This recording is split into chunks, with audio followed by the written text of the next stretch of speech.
KSRTC തുടക്കമിട്ട executive AC Volvo luxury bus service കേരളത്തെ സംബന്ധിച്ച് പുതിയ ഒരു അനുഭവമാണ്. കാരണം കേരളത്തിൽ ആദ്യമായാണ് ഇത്തരത്തിൽ സർവ്വസന്നാഹങ്ങളോടും കൂടിയ ഒരു ബസ് സർവീസ് KSRTC നടത്തുന്നത്. മിനി റെഫ്രിജറേറ്റർ മുതൽ കോഫി മേക്കർ ഉൾപ്പെടുന്ന പാൻട്രി സംവിധാനം, ശുചിമുറി സൗകര്യം വരെ ഈ ബസ്സിൽ ഉണ്ടെന്നത് യാത്രക്കാരെ സംബന്ധിച്ച് പുതിയ അനുഭവവും സഹായവുമായിരിക്കും. യാത്രയിലുടനീളം സൗജന്യ വൈഫൈ, സീറ്റുകളിൽ മൊബൈൽ റീചാർജിംഗ് സംവിധാനം എന്നുവേണ്ട ഒരു യാത്രയിൽ കിട്ടേണ്ട എല്ലാ സൗകര്യങ്ങളും KSRTC ഈ ബസ്സിൽ യാത്രക്കാർക്ക് വേണ്ടി ഒരുക്കിയിട്ടുണ്ട്. യാത്രക്കാരെ സഹായിക്കാൻ എയർ ഹോസ്റ്റസ് പോലെ ഒരു ജീവനക്കാരിയും ബസ്സിലുണ്ടാകും. 36 പ്രീമിയം റിക്ലൈനിങ് സീറ്റുകളാണ് ബസ്സിലുള്ളത്. 2 ലക്ഷറി ബസ്സുകളാണ് നിലവിൽ കേരളത്തിലുള്ളത്. അതിൽ ഒരെണ്ണം 2 ദിവസം മുൻപ് ആലപ്പുഴയിൽ നിന്ന് ബംഗളൂരുവിലേക്ക് സർവീസ് ആരംഭിച്ചു. അത് ആലപ്പുഴ MP KC വേണുഗോപാലാണ് ഫ്ലാഗ് ഓഫ് ചെയ്തത്. രണ്ടാമത്തെ ബസ് നാളെ മുതൽ തിരുവനന്തപുരം എറണാകുളം റൂട്ടിൽ ഓടിത്തുടങ്ങുകയാണ്. തിങ്കൾ മുതൽ വെള്ളി വരെയാണ് ഈ ബസിന്റെ സർവീസ്. തിരുവനന്തപുരത്ത് നിന്ന് രാവിലെ 5:30 പുറപ്പെട്ടാൽ 9:45 എറണാകുളത്തെത്തും. തിരിച്ച് വൈകിട്ട് 5:30 എറണാകുളത്ത് നിന്നും പുറപ്പെട്ട് രാത്രി 9:45 തിരുവനന്തപുരത്ത് എത്തുന്ന തരത്തിലാണ് ഈ ബസിന്റെ സർവീസ് KSRTC ക്രമീകരിച്ചിരിക്കുന്നത്. ഓൺലൈൻ വഴിയും വാട്സപ്പ് വഴിയും ഒക്കെ ടിക്കറ്റ് ബുക്ക് ചെയ്യാം. 671 രൂപയാണ് ടിക്കറ്റ് നിരക്ക്. ഈ ബസ്സുകൾ രണ്ടും വാങ്ങിയത് LDF സർക്കാരിന്റെ കാലത്താണ്. ആലപ്പുഴ ബംഗളൂരു ബസ് സർവീസ് ആരംഭിച്ചതിന് പിന്നാലെ കഴിഞ്ഞ ദിവസം മുൻ ഗതാഗത മന്ത്രിയായ KB ഗണേഷ് കുമാർ ഫേസ്ബുക്കിൽ എഴുതിയ ഒരു കുറിപ്പുണ്ട്. അതിൽ ബസ്സിലെ സൗകര്യങ്ങളെക്കുറിച്ചൊക്കെ വിശദമായി അദ്ദേഹം പറയുന്നു. ആ പോസ്റ്റ് ഇങ്ങനെയാണ്: LDF സർക്കാരിന്റെ കാലഘട്ടത്തിൽ യാത്രക്കാർക്ക് കൂടുതൽ സൗകര്യപ്രദവും സുരക്ഷിതവുമായ യാത്ര ഉറപ്പാക്കുന്നതിനായി അത്യാഡംബര സൗകര്യങ്ങളോട് കൂടിയ 2 ബിസിനസ് ക്ലാസ് ബസ്സുകളാണ് വാങ്ങിയത്.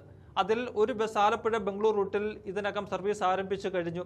സെമി സ്ലീപ്പർ സീറ്റുകൾ, എയർ സസ്പെൻഷൻ, ശുചിമുറി ഉൾപ്പെടെയുള്ള മികച്ച യാത്രാ സൗകര്യങ്ങൾ ഉള്ളതാണ് 2 ബസ്സുകളും.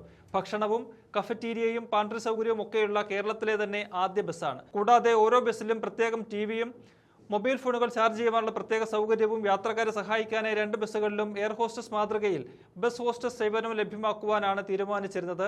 2 ബസ്സുകളും തിരുവനന്തപുരം എറണാകുളം റൂട്ടിലും എറണാകുളം തിരുവനന്തപുരം റൂട്ടിലുമാണ് സർവീസ് നടത്തുന്നതിന് LDF സർക്കാർ തീരുമാനിച്ചിരുന്നത്.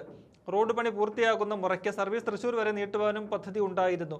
ഇപ്പോൾ പുതിയ സർക്കാരിന്റെ തീരുമാനപ്രകാരം ഒരു ബസ് റൂട്ട് മാറ്റി ആലപ്പുഴ ബംഗളൂരു റൂട്ടിലാണ് സർവീസ് ആരംഭിച്ചിരിക്കുന്നത്.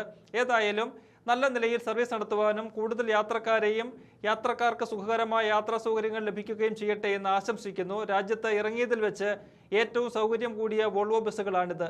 നന്നായി പരിപാലിക്കുവാൻ KSRTCക്ക് കഴിയട്ടെ. യാത്രക്കാർക്ക് ഓൺലൈനായി ടിക്കറ്റ് ബുക്ക് ചെയ്യുവാനുള്ള സൗകര്യവും ലഭ്യമാണ്. ടിക്കറ്റ് ബുക്കിങ്ങിനും കൂടുതൽ വിവരങ്ങൾക്കും www.onlinekSRTCswift.com സന്ദർശിക്കാം.